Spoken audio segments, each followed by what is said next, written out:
Video like जरूर कर लीजिए और ऐसे वीडियो लगातार फ्री में पाने के लिए चैनल को तुरंत सब्सक्राइब कर लीजिए और बेल आइकन को जरूर टैप कर लीजिए ताकि आगे भी सारे वीडियो आपको मिलते रहे। यूट्यूब में फॉलो करते हैं तो प्लीज ये वाला फ्री टेलीग्राम चैनल जरूर ज्वाइन कर लीजिएगा। सारे नोटिफिकेशन सारे अपडेट यहीं पे आते हैं, ध्यान रखिए। आइए यूपीपीसीएस 2024 का मेंस का जनरल स्टडीज का पेपर 2 की एनालिसिस देख लेते हैं। इसमें भी हर पेपर की तरह देखिए सारे जीएस के पेपर में 20 क्वेश्चन आते हैं, 10 क्वेश्चन जिसमें से 125 वर्ड में आपको लिखने पड़ते हैं, 8 नंबर के होते हैं और इसको करीबन 7 मिनट में आपको लिखना पड़ता है। 10 क्वेश्चन आपके होते हैं बाकी 200 वर्ड के, इसमें आपको 12 नंबर मिलते हैं और इसको करीबन 10 मिनट में लिखना पड़ता है। अगर इस हिसाब से प्रैक्टिस आपने करी है तभी पूरा पेपर आपका अटेम्प्ट हो पाया होगा। और पेपर अटेम्प्ट करना बड़ा जरूरी है, सबसे इंपॉर्टेंट चीज़ है मेंस की कि पूरा पेपर अटेम्प्ट करना।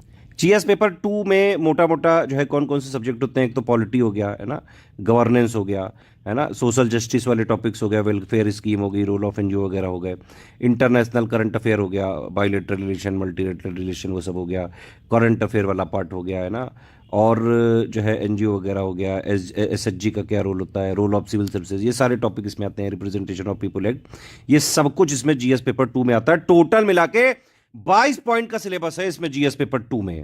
और जनरली ये ऑब्जर्व किया है मैंने, जो मैं मार्कशीट वगैरह देखता हूँ हर बार, मैं खुद भी मेंस वगैरह दिए भी हुए हूँ, 2 बार पीसीएस सिलेक्टेड भी हूँ और प्लस हर बार जो है पिछले 9 साल से यूपी पीसीएस सहित कई सारे स्टेट पीसीएस के हम बैच भी चला रहे हैं।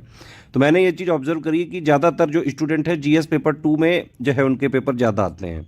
200 में से इस वाले पेपर में एक ऑन एवरेज अगर मैं बात करूँ तो करीबन 90-100 के आसपास लोग नंबर ले ही आते हैं। अगर आपका ठीक ठाक पेपर हुआ तो लोगों के 120, 125, 130 तक भी जो है नंबर जा सकते हैं। देखिए इस वाले पेपर को देख के ये एनालिसिस है कि पहली बात तो ये पेपर टफ साइड तो नहीं है ना, जीएस 1 का पेपर टफ था, ना ही ए से इस बार टफ आया, ना ही हिंदी वाला टफ आया। ओवरऑल अगर आप जो है एनालिसिस में बताऊं आपको तो प्री ज़्यादा टफ था इस बार 2024 का। मेंस के पेपर रिलेटिवली अगर आप पिछले सालों के मेंस से कंपेयर करें, क्योंकि 2018 के बाद से पैटर्न बदला था, 2023 से जो है जीएस 5-6 आ गया था, तो 2018 के बाद के अगर आप पेपर देखेंगे तो 2019, 2020 है ना, उस टाइम थोड़े से टफ पेपर आए थे। ये वाला जो पेपर है 2024 का, इसमें सारे question easy to moderate side आ रहे हैं। और अगर आपने सिलेबस की एक पूरी थॉरो अंडरस्टैंडिंग आपने मतलब पढ़ी हो, जीएस का जो पूरा जीएस 1 से लेकर 6 तक का जो सिलेबस है 107 पॉइंट का सिलेबस है।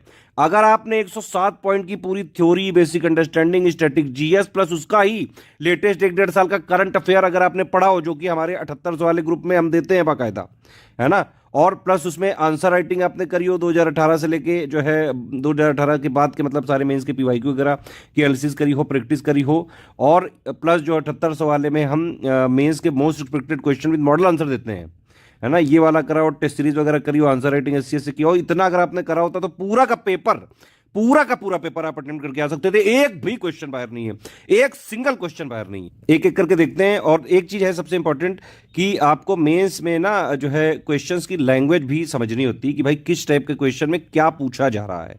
कभी देखिए डिस्कस लिख दिया, कभी जो है राइट लिख दिया, है ना, कभी और ये देखो रिव्यू लिख दिया, कभी है ना, कभी एग्जामिन लिख दिया, कभी एक्सप्लेन लिख दिया, कभी एनालाइज लिख दिया और कभी क्रिटिकली एनालाइज लिख दिया। ये जो वर्डिंग्स होती है ना मेंस की, ये बड़ी इंपॉर्टेंट होती है। मेंस में आपको सबसे ज़्यादा नंबर तभी मिलते हैं जब आप मेंस की वर्डिंग के हिसाब से जितना क्वेश्चन में पूछा गया है सिर्फ उतना टू द पॉइंट आंसर आप जो है लिखें with in word limit, with in जो है टाइम लिमिट को मेंटेन रखते हुए, सारे कीवर्ड्स को इंक्लूड करते हुए, तभी जो है मैक्सिमम मार्क्स मिल सकते हैं। अभी एक मैं इनिशियल एनालिसिस कर रहा हूं, इसका बाकायदा मॉडल आंसर के साथ हम डिटेल्ड एनालिसिस का वीडियो लाएंगे।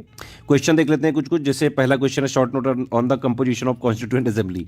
अब आप ये देख सकते हैं ये सब ये कैसे टॉपिक करंट से रिलेटेड है। आजकल BR अम्बेडकर वर्सेज जो BN राव है ना, BN राव वो थे जिन्होंने जो है कॉन्स्टिट्यूशन का पहला ड्राफ्ट लिखा था और उसको फिर जो है संविधान जो सभा थी उसमें बाकायदा जो 290 प्लस समथिंग जो लोग थे, उसी में BR अम्बेडकर जी भी, जो 22 कमिटीज़ थी उनमें से एक कमेटी के जो अध्यक्ष थे ड्राफ्टिंग कमेटी वाला।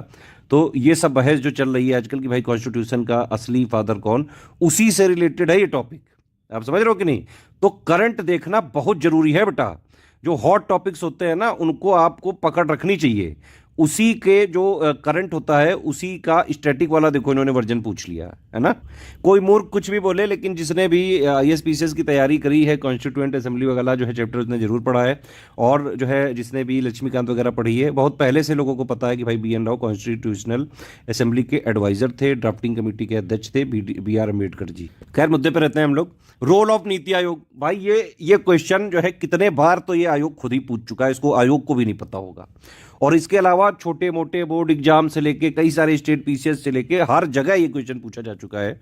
ये क्वेश्चन जो है इजी लैंग्वेज, इजी वाले में ही रखा जाएगा। अब देखिए डायरेक्ट क्वेश्चन है भाई, special legislative power of Rajya Sabha, है ना, सीधे सीधे थ्योरी का क्वेश्चन है। Independence of judiciary, separation of power, देख रहे हो आप, बेसिक स्ट्रक्चर डॉक्ट्रिन, सीधे सीधे क्वेश्चन है। मतलब सिलेबस भी पढ़ के क्या होते तो आप जो है करीबन 60-70% पेपर उड़ा डालते। जितना हमने 78 वाले में लिख के दिया है आपको, static GS plus current affair plus mains question model answer, अगर वही आप करके क्या होते तो भी आप पूरा पेपर ही कर सकते थे।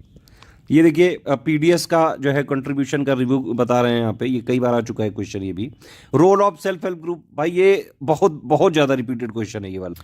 रोल ऑफ वो सिविल सर्विसेज या फिर सिविल सोसाइटी, सीधे सीधे उसी सिलेबस के पॉइंट से क्वेश्चन आ गया।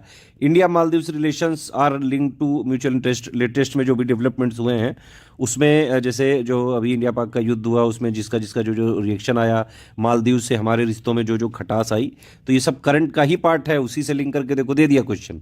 WHO भी बड़ा चर्चा में रहा है कोविड के बाद से लेके, नेगेटिव पॉजिटिव दोनों टाइप के रोल में, सीधे सीधे क्वेश्चन वहाँ से आ गया। Regional policy towards south east Asia, ये क्वेश्चन थोड़ा ठीक जो है बनाया गया है।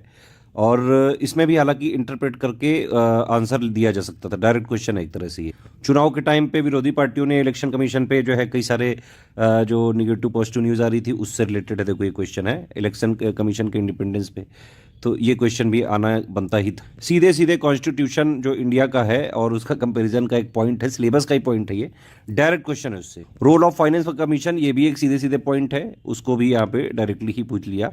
हालांकि इसमें जो है रीजनल डिस्पैरिटीज़ वगैरह से रिलेट करके पूछा है यहाँ पे। वल्नरेबल सेक्शंस के लिए वेलफेयर स्कीम्स होती हैं, उनके क्या क्या चैलेंजेस हैं, ये सब पूछ रही है गवर्नमेंट।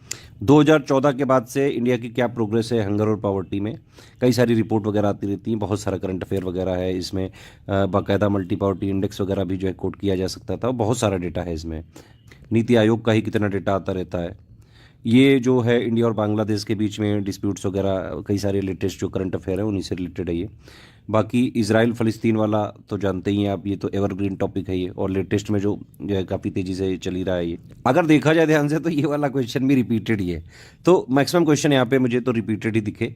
PYQ वगैरह भी ध्यान से किए होते, सिलेबस भी ध्यान से पढ़ा होता है। SCS का जो 78 वाला ग्रुप है, आंसर राइटिंग वाला ग्रुप है और टेस्ट सीरीज़ वाला ग्रुप है, इतना भी कोई फॉलो कर ले तो GS 1 से लेके 6 तक का जो है ऑलमोस्ट पूरा पेपर अटेम्प्ट कर सकता है। बाकी हम इसका पूरा जो है हर क्वेश्चन का बाकायदा 125 वर्ड वाले का 125 वर्ड में और 200 वाले का 200 वर्ड में, प्लस उसमें एक्स्ट्रा कौन कौन से टाइप के क्वेश्चन बनाए जा सकते हैं वो पूरी एनालिसिस के साथ आपको जल्द वीडियो मिल जाएगा। स्टडी फॉर सिविल सर्विसेज का UP PCS 2025 की मेंस की और प्री की सिलेक्शन तक की तैयारी का बैच चल रहा है। 2026 का भी बैच हमने चालू कर दिया है, पूरा प्री प्लस मेंस की सिलेक्शन तक की तैयारी का। देखिए हमारे वन स्टॉप डेस्टिनेशन बैच होते हैं, मतलब अगर आपने complete pre plus complete mains का ज्वाइन किया तो आपको कहीं से भी कुछ भी नहीं करना, सब हम ही कराएंगे। प्रैक्टिस भी कराएंगे, पर्सनल गाइडेंस भी देंगे, फीडबैक वगैरह भी देंगे, मटेरियल भी देंगे, करंट अफेयर अपडेट भी देंगे, डेली प्रैक्टिस कराएंगे, answer writing, essay writing, Hindi writing, सारी चीज के ग्रुप चल रहे हैं।